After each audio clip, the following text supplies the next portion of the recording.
আল্লাহ পাক রব্বুল আলামিন বলেছেন, ও ঈমানদারগণ, তোমরা পরিপূর্ণভাবে ইসলামের মধ্যে প্রবেশ করো।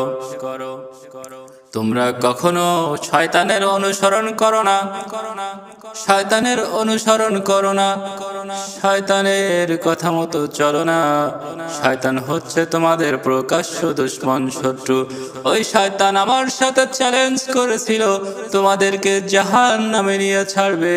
আমি আল্লাহ তোমাদের পক্ষে সায় দিয়েছিলাম, বান্দারে তোরা যদি পাহাড় পরিমাণ গুনাহ করার পরেও আমি আল্লাহ তাআলার কাছে হাত তুলে বলতে পারিস, মাওলা মাফ করে দাও, শেষবারের মতো যদি অনুতপ্ত করতে পারিস, তাহলে আমি আল্লাহ তাআলা তোদের জীবনের গুনাহগুলো মাফ করে দেব।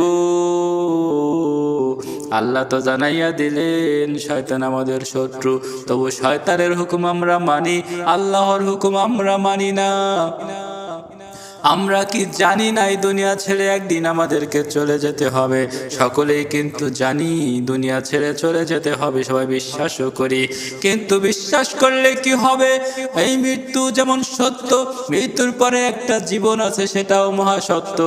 এই কথাটা আমরা মানুষ ভুলে যাই, যে কারণে পাপের মধ্যে আমরা জড়িয়ে যাই।